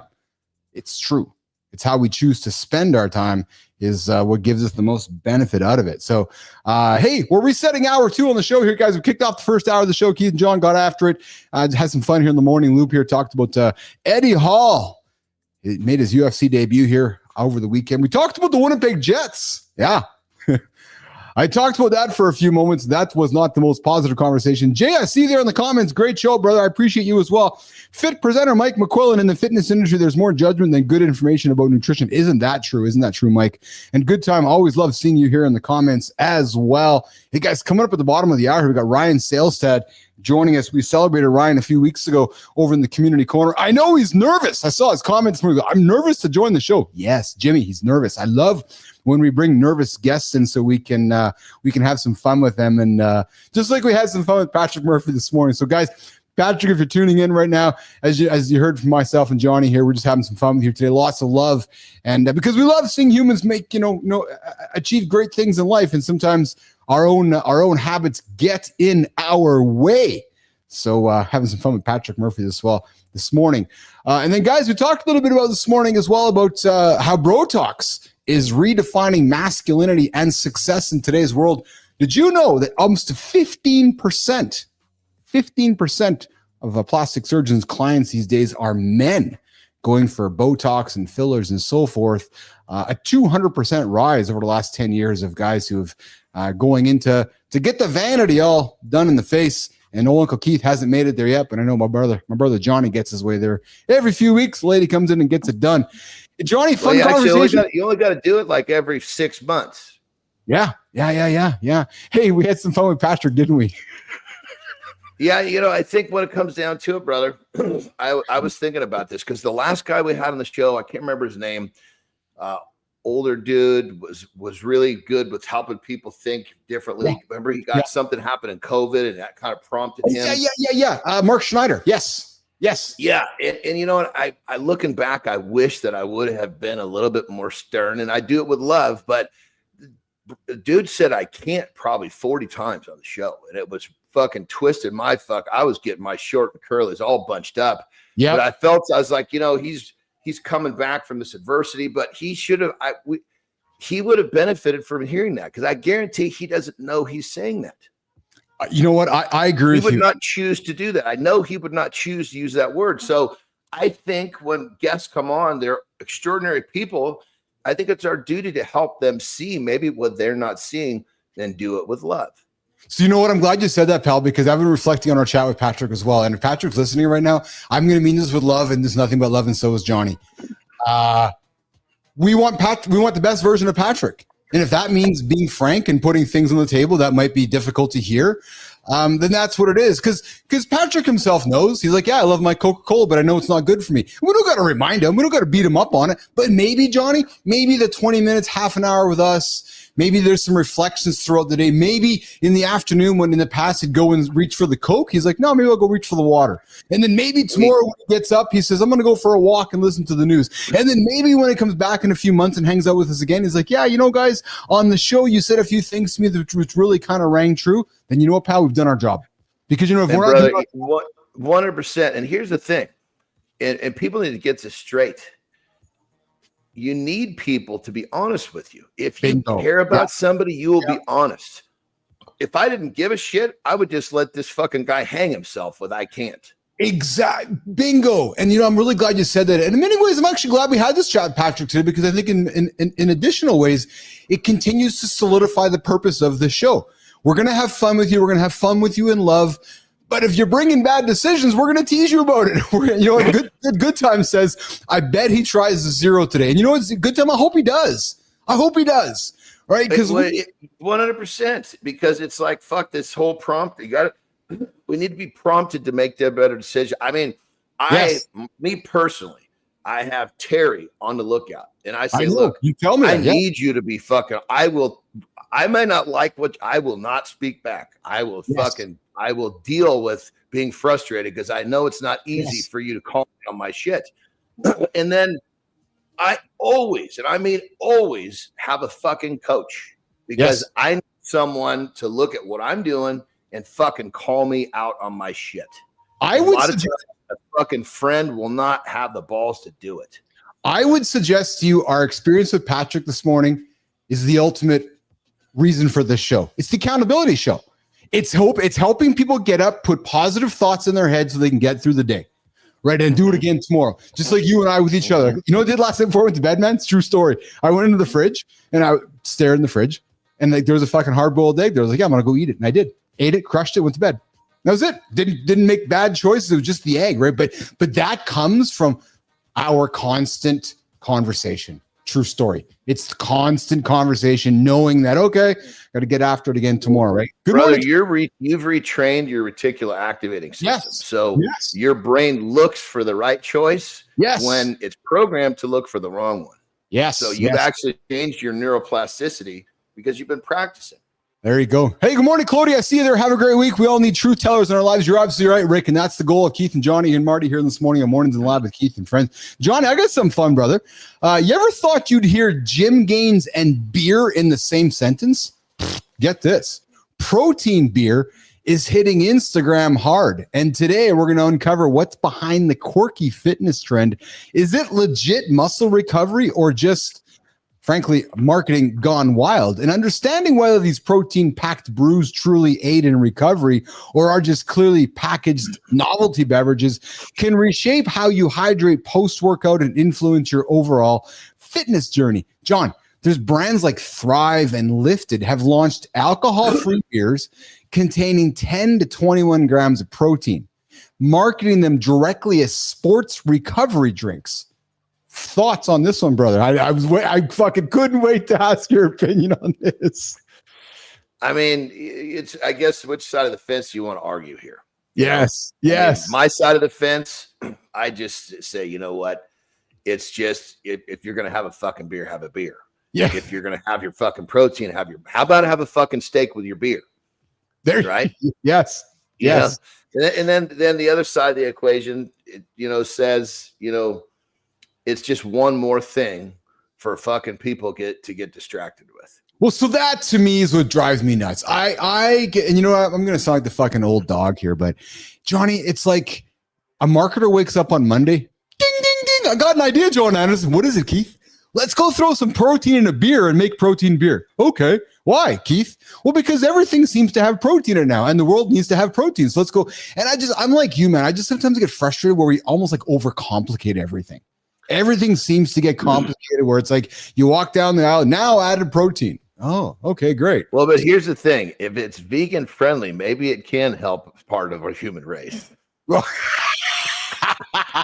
listen, critics will highlight a fundamental conflict that even low alcohol content can impair muscle protein synthesis, potentially negating recovery benefits. It is fucking poison. Let's be honest. Alcohol is fucking poison. Yes. And if you want to justify it how you want to justify it, go ahead. But yes. The bottom line is when you put poison in your body, whatever name you give that poison, rat poison, alcohol poison, your body's number one concern is to fucking get that shit out of there. You think it's worried about it? It's a threat. The body is always going to handle the threats before it handles the goal. I did find I didn't realize how many people I knew that who participated in Ultramans or Ironmans or those long endurance sports, how many of them, when those events were done, Johnny, would go drink beer. Not the protein beer, but just the beer itself to replenish their carbohydrates and just get that taste in their mouth. And I found that fascinating, but also kind of conflicting because I didn't realize that was something that the folks did. But well, there in that world, the nutrition is really skewed because keep in mind, what they're doing is their nutrition, general nutrition doesn't really apply to them, because they're just doing things that. And so what you deal with, I've known a few of them. Rich is a perfect example, right? Mm-hmm. He basically looks at the people that are doing really well and, well, fuck, that's what I need to eat. Yes. Well, that person that's doing really fucking well was probably going to do really fucking well without that pizza he was eating. Yes. And so it's really, really difficult in that setting, to understand. And I get it, Yeah, 100%. And Good Time says we all found out alcohol was poison at some point. Yes, Good Time. We all did find out it was poison along the way. Johnny, I know you got to rock and roll a couple minutes. I got something for you before you go because you own the gym. I can be a little soft with that timeline, so don't worry about being. Have you ever wondered how we went from fitness being weird to a multi-billion-dollar mainstream obsession? You'll appreciate this because today we're going to explore the fascinating evolution of fitness culture from the jogging craze of the 70s. So when I found this, I thought we'd have some fun together because we're both 72 babies, and we both have seen the evolution of fitness. Richard Simmons, jogging, these, the late night infomercials with Bowflex and so forth, to today's, high-tech fitness landscape. But understanding the shift doesn't just show us where we've been, it helps us appreciate where perhaps we're headed. And it's about embracing healthier lifestyles, accessible wellness, and empowering diverse participation. But Johnny, back in the 70s, fitness wasn't mainstream. Remember, jogging transformed from a peculiar hobby into a health-conscious ritual. Group fitness classes like Jazzercise emerged. Commercial gyms became commonplace. Mike McCullen, if you're still listening, I'd like to hear your comments on this too. And then remember, Johnny, that's when these Gold's Gym and Arnold Schwarzenegger, and that's when those gyms started coming to life, right? Back in those 70s, 80s. And then home workout culture began, spearheaded by figures like Richard Simmons. Man, do you remember that whole thing, that whole journey? I find it quite fascinating how we end up where we are today. 100%. I mean, it was like I guess it was like a pop culture thing that actually exploded, but thank goodness it actually stayed. Yes. And like we've talked before, the industry constantly chases fads or constantly changes trends. Business, baby. It's a business. Just gonna say, but at the end of the day, success in fitness is relatively boring. Like we talk about, right? Go to bed, get your good sleep, go get your lift in, eat regular foods, repeat. It's hard to market boredom. So we're always looking for, let's face it, we went from CrossFit now to High Rocks. No judgment. It's just that, hey, High Rocks here, High Rocks there, High Rocks everywhere. But Johnny, if it gets people active, that's a good thing. Right? If Jazzercise gets people active, it's a good thing. Lauren and I were at Piper's Dance competition a couple weeks ago, and at the convention center downtown, Johnny, on a Friday night, there must have been 1,000 people doing Zumba. Like I'm talking 50, 60 doing Zumba, right? Good. They're being active, right? Yeah, because they're enjoying that form of exercise. That's the fucking key. You enjoy. You're going to continue. Listen, if you go to the movies every Thursday night, it's because you like to go to the movies every Thursday night. So you continue. So if you like to go to your Zumba class on Monday, Wednesday, and Friday night, you're going to continue to go to your Zumba classes. So you got to pick an activity that you enjoy, because you're going to continue to do what you enjoy. Yeah, absolutely. Hey, listen, did you know that recent studies revealed that over 500,000 adults revealed that compressing the recommended 150 minutes of moderate to vigorous physical activity into 1 or 2 days a week provides mortality benefits comparable to regular daily exercise? In other words, weekend work. And now I listen, I don't fully agree with this, because I know Johnny is as well. I'm a believer in daily getting after it, but apparently weekend warriors experience up to a 32% reduction in all-cause mortality, 31% lower cardiovascular mortality, and 21% lower cancer-related mortality compared to people who are inactive. So here's the bottom line, guys. You got the folks that are active all the time. You get the folks that chase the weekend warriors, and then you got the folks that are lazy. So even if you're a weekend warrior, you're still going to reduce your mortality by 32%. Jon Anderson. Yeah, I was going to say, it doesn't matter where you start, just fucking start. Mm-hmm. You know, none of these clubs, so to speak, an everyday club or a weekend warrior club, they're all good. Just get in one. Yeah. If I say club, I mean make a decision. Yes. And you know what? And maybe this is a good way to bring back love for our brother Patrick, right? Because he said it. You know, in the future, I'm going to start going again. And I'm glad you said it, which is like, no, there's no future. Start today, right? Because it's not a someday. It's not a one day, right? It's just this idea. Just start moving. Right. So if we can just go for a walk today, get a 30-minute walk in today that you didn't get done yesterday, you're going to feel better about yourself. I know it's so fucking rudimentary and so cliche, but man, it is so. Go for that 30-minute walk while you're listening to the news, while you're talk to somebody on the phone. You can couple that 30-minute walk with something else that must be done. Yes. Now you're starting to change. Reality, guys, is if you're lazy, you're dying quicker. If you're getting after it every single day, you're living longer. If you're getting after the week as a weekend warrior, you're living longer as well. So I just kind of wrapped it up in some anecdotal stuff, but it's true. The bottom line is we got to get up and get moving. Johnny, shall I get you out of here, pal? What do you got? You guys are heading back to Cali. You guys are heading back to Cali today, aren't you? No, we got another week. We're staying here for Cinco de Mayo. That's right, Cinco de Mayo. I knew that. Yeah. So what's going on today? It's gonna be a fun weekend, man. It's not just Cinco. They fucking rock the whole week. Yeah, I know they do. Yeah. We got fit presenter Mike McQuillan. My first gym I joined didn't even have a bathroom. They had one personal trainer, a jacked up personal trainer who trained 2 women at a time. One on the seated abductor and one on the abductor. He sat back and enjoyed the show. Man, I can just visualize that back in the 80s. Some of the training happening in the gym. Fun show here, man. A lot of fun here today. What do you got going on the agenda today? So let's see here. Always get my stuff going in the morning. Terry gets up. We have our morning coffee. Yeah. I've got to handle got some really good fun client calls that I'm going to be doing. And we're going to go play some pickleball.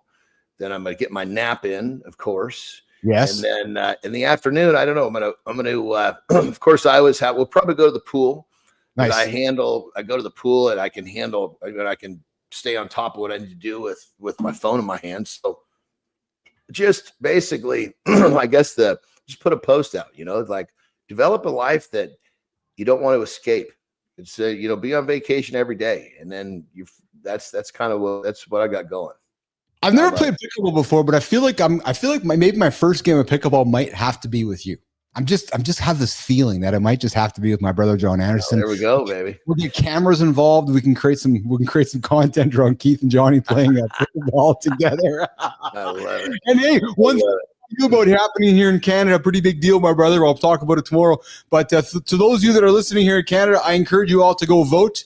And it's a big election here in our country here today, Johnny, and it's a pretty big pivotal election here in our country. And I encourage you all vote and make sure you vote for the right color. All right, my brother, I got to jump. So have a good loop. I will see you in the morning. We'll see you in less than 24. All right, Jimmy, let's get Johnny out of here. He's going to get out of here. I'm going to reset the second half hour of the show here. We got Ryan Salestad. We got the nervous guy, Ryan Salestad, joining us here in a few moments. Jimmy, do we have him in the feeds yet? I'm going to have a quick little peek here. Let's see here. No, we do not. Oh, we got Patrick Murphy in the horizontal. Good to see you there, brother. Good to have you here. We got Ryan Salestad joining us here in a few moments here for Mornings Live with Keith and Friends. Hey, Jimmy, should we do some community corner, brother? Should we drop some What's the word I'm looking for, Jimothy? Oh, yeah, the creator spotlight. Jimothy. Yeah, there's a new one. Jimothy. Jimmy, if you can drop me a creator spotlight, we can get after one here as we're waiting for Ryan Salestad as I'm setting up the second hour of the show. The second bottom hour of the show. I do have a topic that we did not get to earlier in the show here. Let me see here. It is about omega-3s. Yes. Jimmy, did you know omega-3s are transforming men's health? You didn't know that? Well, hey, I got something for you. This morning. Let's talk about it. Guys, have you ever wondered why so many men are silently struggling with fertility issues? Well, today we're going to dive into some groundbreaking insights on how omega-3 fatty acids are dramatically improving sperm quality and offering new hope for millions worldwide. Jimmy, we got a few topics this week on the calendar about sperm. It just might be a week of sperm in Mornings in the Lab here this week because I got a few stories for us to talk about. But guys, understand the powerful effects of omega-3 supplements can change lives. And apparently create lives as well.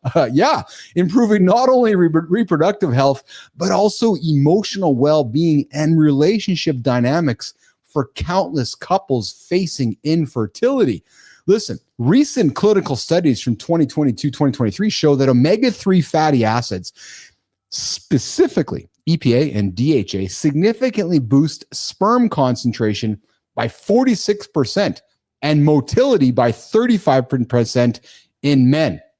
An astounding, Jimmy, 77% of men in the study achieved normal sperm after just 12 weeks of supplementation compared to only 10% in the placebo group. This remarkable improvement is attributed to omega-3's roles in enhancing sperm membrane flexibility, optimizing energy use in sperm cells, and reducing oxidative stress. So I found this quite fascinating for men out there that are struggling with creating babies.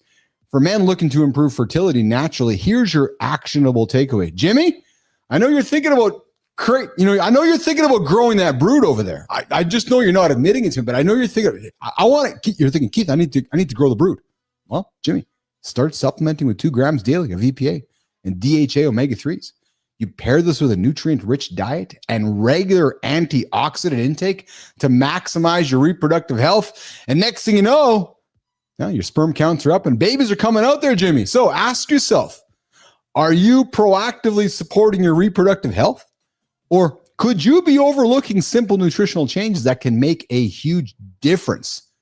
Guys, I want to hear your stories and insights. Have you or someone you know experienced positive health changes through omega-3 supplementations? Let's talk about it. Drop your experiences in the comments and let's support each other on this journey. Because remember, guys, facing fertility issues isn't something to hide from. By opening up, educating ourselves, and making informed health choices, we can take back control and embrace the power of proactive health. Guys, get after it. Get those omega-3s in there and might help you with making babies. Lady Drew, I see your comments there. Jimmy, and I see your comments as well. We got a creator we're going to get to here in the community corner. Creator spotlight before Ryan Salestad joins us. So Jimmy, here's what I'm going to do. I'm going to get after it. Jimmy, for some reason, Ryan did not get the link. I just see he just sent me an email here, and I don't know why he does not have the link here, Jimmy. So I'm just having a quick look here. Let's just have a quick look here, nation, while we see why he has not received. Yeah, I'm a little bit curious about it as well, Jimmy. Just going to do a quick little check here.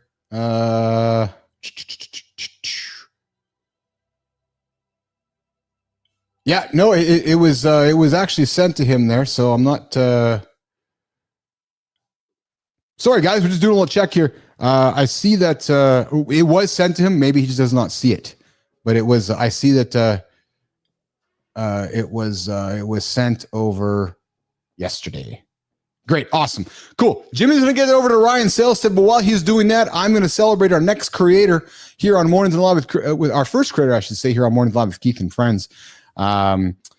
We are going to get after this right here. All right, let's see here. The power of live conversation. All right, beautiful. Here we go. Let's get after it. We all have it. Yep. The instinct to roam, to chase wild places, to trade fluorescent lights for sunlight and sky. But somewhere along the way, life squeezes it out. Squeezing it all out of us. Yep, just squeezed out. Nope. Deadlines, dead batteries, dead air. We forget the feeling of being alive. And not everyone, I got to tell you guys, not everyone.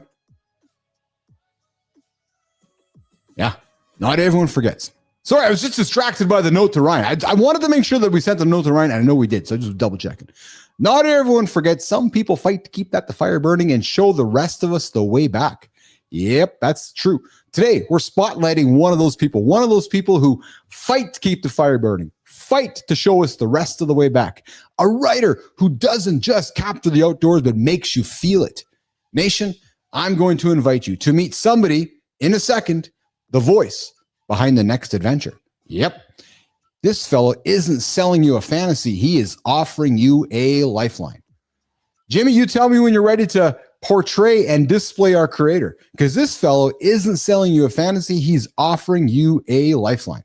From hiking trails to ice fishing trips to raising kids with adventures stitched into every weekend, this guy's life is the story. Mornings in the Lab with Keith and Friends is really excited to introduce you to somebody on Substack today. Guys, let's meet Jesse C. McKenty. Yes, what's going on, Jesse? The voice behind Next Adventure. From hiking trails to ice fishing trips to raising kids with adventures stitched into every weekend, Jesse's life is the story. Through his Substack Next Adventure, he hands you the permission slip you have been waiting for, the permission to step outside, the permission to live again. If you have ever felt stuck, screen burned, is that like sunburned or starved for something real? Jesse is your guy. Check out the Next Adventure on Substack. The wild is still out there. And Jesse, here's how the segment works. Yep. Love to have you on the show. Jesse, we know there's somebody in your orbit. We know there's somebody in your world who you admire. We know there's somebody in your world that you'd love to celebrate. So here's our invitation to you. We'd love to have you on our show. We'd love to have you on the show so we could celebrate that human in your orbit and keep paying the segment forward, which we call the Community Corner, the Creator Spotlight, Mornings in the Lab with Keith and Friends. So we'd love to have you here. And yeah, we'd love to have you here, and we'd love to have you celebrate somebody in your orbit for Mornings Lab with Keith and Friends. That's how that segment goes. Woo! All right, we're just waiting for Ryan Salestad to join us here. Jimmy, we got him. We got him an email, hey brother. Good, thanks, pal. Appreciate that. Yeah, I gotta be honest with you. I don't know where he emailed us. Maybe he emailed us to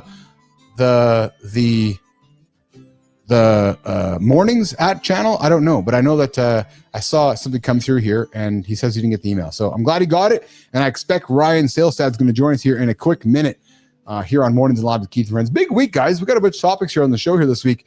Let's get after what we got going on this week here, guys. And oh, hey, but before we do that, Jimmy, before we do that, big news, man. Big news for Dad, me. So those of you that tune in regularly into the show, you guys know my son graduates this year, Carter. Carter graduates this June. And last week, the young man decided to pick up the torch and say, hey, Dad, I want to come work with you. So I'm pleased to say that Carter has joined the Mornings in the Lab team. And he is joining the team. He's working on video editing. He's working behind the scenes. And somebody said to me, so Keith, what's he learning? And I said, well, he's learning everything. And the analogy of a restaurant would be is this. If I was teaching Carter how to work in a restaurant, I would teach him everything in the restaurant. I teach him how to wash the dishes, how to make the food, how to serve the patrons, how to do everything. So right now, I'm teaching the young man how to do everything what we're doing here in the lab. The only morning show for men. The only guys waking up every single day looking to make morning content for men. That's what we're doing here on the show. And Carter joined the team here on Friday. So, brother, I love you, man. I'm really pleased that you're on the team here with us and helping us grow this mission, this brand new media company, Mornings in the Lab with Keith and Friends. this show, this format, this platform coming to life in front of all of you. And as I said, we got a big week of shows this week, Jimmy. Man, we got a big week of shows this week. We got, I'm going to look here, guys, off to the side here. Tomorrow, we're talking meditation. Oh, yeah. Jimmy, I meditate. Yeah, I meditate when I'm doing yoga. I meditate sometimes when I'm just sitting around with my arms crossed. And, to me, meditating is as much just that intentional thinking, right? But not getting distracted by all the noise in your head. So we're going to talk meditating tomorrow. And then we're going to get into failing publicly.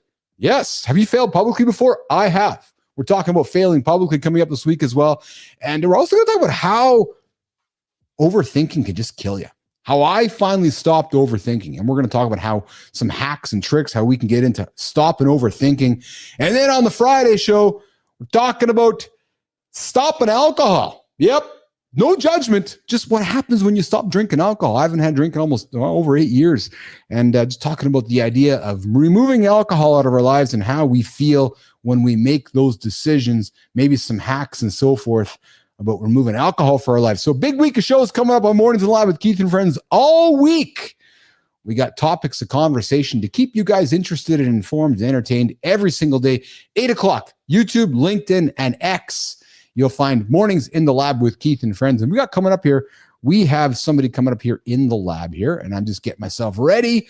Guys, you ever felt like your best ideas are trapped behind layers of red tape? Well, listen, we got a guest here coming up who turns bureaucracy into a playground of innovation. And we celebrated him a while back. And his name's Ryan Sailstead. And you're going to find out how asking why not can change everything. And Jimmy, I think we'll take a second here to invite our guests and give me a quick second here, Jimmy. But today we're going to be joined by Ryan Sailstead, a seasoned leadership expert who spent over 2 decades shaking things up in public parks and recreation. When he's not navigating bureaucracy, he's probably batting over one of his 300 board games or raising future rebels with his badass wife. I know he's nervous when he said he was joining the show here today. Guys, welcome. Take a second with me to welcome our guest to today's show, Ryan Sailstead. What's going on, Ryan? How are you, pal? Good. We're going to get you. I need to get your audio bumped up there, but if you can get your audio bumped up, that would be awesome. Yeah. Awesome. I got you pretty quiet over there. So I need to get your audio bumped up, which would be very helpful. Let's see. Keep talking. Hello. How's it going? There you go. Awesome. Ryan, where are you joining me from today, pal? I'm in Durham, North Carolina. So I saw your comment. You're like, I'm nervous to join the show today. What makes you nervous about joining the old lonely Mornings in Live with Keith and Friends? I've never done a live show, so I'm excited to do it. Awesome. So, excited. I'm happy to be here. Beautiful. So I'll tell you what I'm happy about. I'm happy about what I see behind you there. Now, I feel like I can have a million questions by what I'm seeing over top of your shoulders. Now, what is that? Is that books? Is that board games? Is that just a bunch of awesome interests right behind you? It's a lot of different stuff. It's a lot of different books. It's plants. It's I got my Jaws toaster. I've got my, Did you say Jaws? Did you say Jaws? Jaws. I love Jaws. Yeah. Like the movie Jaws, like sharks? Yes. It's actually one of our mantras for why not leadership. Dude, so, best movie of all time. It's my favorite movie ever, Jaws. I love Jaws. Yeah. You know the story behind it, right? Yes, I do. And as a matter of fact, I'll share something with you. Yeah. Okay. Yeah. The chief photographer for the original Jaws. You know who that guy was? I don't know. Rodney Fox. Rodney Fox was attacked by a shark during the original shooting of Jaws. Not lost, but big chunk came out of his body. Out of that experience, Rodney Fox invented the shark cage. 30 years later, Uncle Keith went over to Australia and got in the shark cage and swam with great white sharks back a number of years ago and hung out for 4 days, 3 nights in the Southern Australia Ocean with 13, 15, 20-foot big whites in the ocean. Amazing, dude. I'd love to do that. That's on my bucket list to get in. I'd be in the cage, but I'd love to do that. Yeah. So tell me about why Jaws and why sharks are such a main point of your business and your experience. So we have seven things that we want a leader to focus on, or I'd like them to think. But one of them, the second one, is you don't need the shark, and that goes back to Jaws and the making of Jaws. Because if people are familiar with the story of the making of Jaws, and a lot of people don't, Steven Spielberg, when he was making that movie, he made a few movies before that, but he really was. They were taking a risk, and they were going to make this movie, and it was a monster movie. And back up until that time, you always heard the monster. Yes. It was 70s, and so if you think about it, you always showed the monster, and this was a movie about a shark. Yeah. He was making a shark movie, so he had this mechanical shark, and he was doing it very differently than he had ever done it before. He was doing it in the ocean, and so he had this mechanical shark, and it was in salt water, and it just kept breaking down, and it didn't work right. And finally, they got to the point where they're like, because the plan was originally to show the shark the entire time. And what eventually they got to the point where they're just like, well, what if we just don't show the shark very much? And so they make this huge decision to just pivot away from showing the shark. And they used music. Pretty iconic music at this point, right? You can play like 2 notes and you know exactly what you're talking, like done on, and you know exactly what you're thinking. Yeah. That point of view, camera that became iconic, and he changed cinema, and he made made the blockbuster. The summer blockbuster was invented because of Jaws. That movie would have not been the same if they had just pushed forward and just were like, well, we're making a movie. It's a monster movie. You have to show the movie. Just do it with this crappy mechanical shark. It's gonna look terrible, but this is the way we've always done it. We're gonna have to do it this way, and you just have to do it this way. So the thing I love, and that's why it's one of our things. So the thing we can talk about is because that is one of those things where if you take a big swing and you just go, well, maybe we need to just completely take this thing apart, reimagine exactly what this could be. You don't need the shark. You don't necessarily need the shark. Maybe the way that you've always done things is not the way that you should be doing things. And then you can reimagine an entire industry like Spielberg did. There's so many levels of this. So, and just a heads up, Ryan, we're having some struggle with your audio here. Your audio is actually somewhat intermittent. I'm not sure if it's an internet issue or if it's where the issue is, but we are struggling a little bit with your audio for the audience. So, just want to create some awareness around that. But you said something which I think is quite striking to me because I think this relates quite well. What you're talking about really is a memorable moment in movie making, where a supposedly bad idea, we can't show the creature, we can't show the monster, led to actually a surprising breakthrough, wasn't it? Because that decision about not showing the monster and instead using music to create atmosphere, create mystery, create curiosity, create fear was actually a breakthrough in movie making, wasn't it, Ryan? That's right. And for anybody who the leaders, I think this is one of those things where people think there's not a financial gain in making your team creative or pivot. Look at Jaws. I mean, I think a lot of times they think, well, there's, it's easy to sort of push that aside and not think about that. This is a perfect example of one of those times where, yeah, that was a big payoff to enable, Spielberg and his team to sort of go, yeah, okay, we trust you enough. We're going to allow that.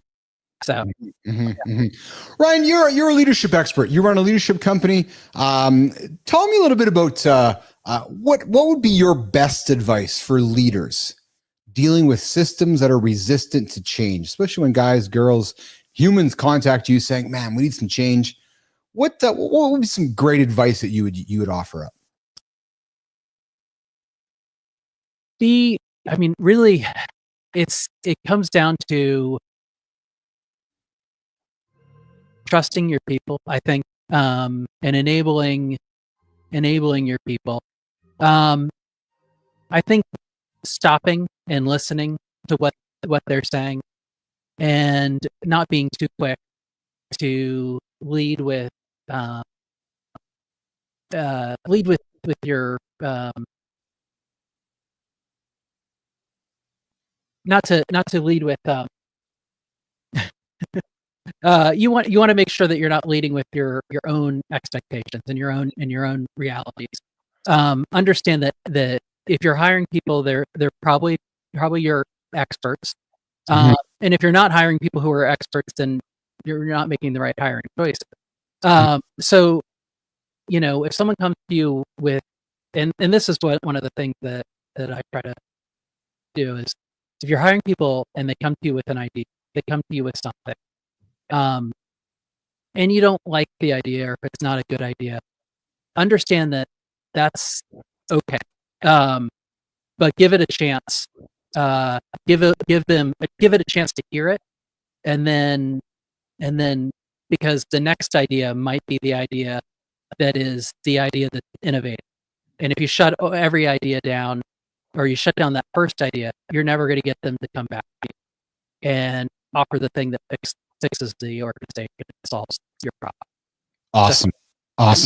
So here's what we're going to do, Ryan. So I'm still having some pretty big audio issues here. So here's what we're going to do. Okay. We're going to move to the creator spotlight, because I know you nominated somebody, and then I would love to have you back on another show. I want to get your audio connected, because I really want my audience, and I want to get to know more about you. But let's do this. Yeah. Let's move a little bit to let's move to the creator spotlight. Let's move to the community corner. And Nation, you've probably heard that AI is changing marketing. More automation, more data, more speed. But faster doesn't always mean smarter, and efficient doesn't always mean human. So what happens when someone decides to build strategy that does both? Someone who knows the tech, but doesn't forget the person on the other side of the screen, who uses AI not as a gimmick, but as a way to scale empathy, creativity, and trust. That is where today's creator that Ryan Salestead nominated stands out. Now, she blends data with emotional intelligence, automation with ethics, storytelling with strategy. Nation, I invite you this morning, on behalf of Ryan Salestead, myself, and Jimmy, we are going to introduce you to Romina Massa. What's up, Romina? A marketing strategist and a creator who builds AI-powered brands people actually trust. Romina works at the intersection of tech and human connection, helping nonprofits grow by 1,000%. She runs campaigns that reach millions and develop digital experiences that feel more personal, not less. She's not just using AI, she's redefining how we use it with transparency, empathy, and a clear purpose. At the Business Athlete Performance Lab, we believe that the future of leadership is both smart, but most importantly, human. And Romina is already building that future. If you're navigating tech, brand, or trust in this new landscape, Romina is one to watch. True story, Nation. We nominated Romina internally for the Creator Spotlight. But in the meantime, we had Salestead. We all nominated him for Creator Spotlight. And we're like, hey. And then we said, hey, Ryan, who do you want to celebrate? And then he's like, yeah, we want to celebrate Romina. So clearly, we were drinking a glass of Kool-Aid over there. Ryan was drinking a glass of Kool-Aid over here. But when we came together, we're both looking at the same human. So Romina, we would love to celebrate you. But Ryan, why are you celebrating Romina today? She's fantastic. We're working on some stuff together. She's just a fantastic human. If you ever get a chance to work with her, you'll be very lucky. She's just, I can't say enough great things about her. Very, very smart woman. Just fantastic. I just can't say enough nice. I don't know. That's awesome. Ryan, I appreciate that. Romina, here's how it works. So we celebrated Ryan a couple weeks ago, and we invited Ryan to the show. Ryan's here hanging out with us now. What happens is we said, hey, Ryan, who would you like to nominate? So Ryan pays it forward and nominated you, Romina. So Romina, we'd love to have you on the show. Actually, maybe you and Ryan come back together. But Romina, we'd love to have you on the show so we can give you the Mornings in the Lab spotlight, so you can celebrate somebody in your world, so we can continue pushing forward this positive segment on Mornings in the Lab with Keith and Friends called the Community Corner, where we celebrate the great community happening over on LinkedIn and Substack, connecting community with Keith Bilous, Ryan Salestead, Jimmy, Melissa, and the team here at Mornings in the Lab with Keith and Friends. Pretty coincidental, Ryan. They were like, yeah, well, actually, we actually already had Ramina on the list. You're like, yeah, well, so do I. So it's pretty funny how we all brought that together. It's not surprising, honestly, knowing her. So well said. Hey, quickly, I got to ask you, brother, where were you when we celebrated you? Were you at work? Was it one morning you logged in and all of a sudden you saw a bunch of notifications on? Or I would like to hear how you were notified that we were kind of shining a light on the great work you're doing, Ryan. I'm not sure. I don't know. But I was very surprised and I was very flattered. It was very nice of you. Listen, man, I'll tell you what we do. We scour the profiles of LinkedIn. I spend a lot of time on the platform looking for awesome humans doing great work. And, you look at enough of them, Ryan, and some stand out. And yours did. You're like, hey, I like this guy. I like how he presents himself. I like how he's creating his content. I like how he's interacting with his audience. And because, dude, there's obviously billions of people on the platform, but certain people stand out. And like I said, you did and Romina did. And it's like, hey, I want to shine a light on this guy. So I'm really grateful that I got a chance to meet you today. Really grateful that we got a chance to interact with you today. And maybe we can get to a point where we can have you back here sometime. How does that sound? Yeah, we'll get the audio working. And yeah. Awesome. All right, Ryan Salestead is going to get out of here today, Jimmy, and we're going to bring him back in the future. Okay, brother? Sounds good. Awesome. All right, Ryan's out, Jimmy. And hey, we're going to work towards wrapping it up here. Mornings in the Lab. The only morning show for guys to get out of bed. Hey, everybody's welcome, though. I had a conversation with a fellow on Friday. I was like, Keith, so why is it only for men? I'm like, no, it's for everybody. Everybody can show up. But the reality is that in today's world of marketing, you kind of have to draw your arms around one thing and just say, hey, here's what we're after. Here is our ICP. So while this is a morning show for men, you all are welcome. Everyone's welcome. Bring your wives, bring your girlfriends, bring your mom. The conversation, for the most part, is generally focused on men, but everybody is welcome. Okay, Jim, here's what I'm going to do. I'm going to go to this, and no, this to this here. There it is. Yeah. All right, we're going to wrap it up here. Back tomorrow, 8 o'clock, right here. LinkedIn, YouTube, and X. Myself, Jimmy, Melissa, Johnny, Marty, and I think we got a guest tomorrow. Yes, we do. We have Rob Gallo joining us tomorrow. Yep, we do. Nothing else to say to that. Okay, we're going to get out of here. We'll see you guys tomorrow, 8 o'clock right here. If you haven't subscribed to our channel, I invite you to subscribe to it, like it, tell your friends about the greatest morning show for men starting every day, 8 o'clock right here on Eastern Time. Yeah, Jimmy, I'm laughing too, man. I'm going to get out of here. I got to go for a restroom. Yeah, we'll see you guys tomorrow. See you guys.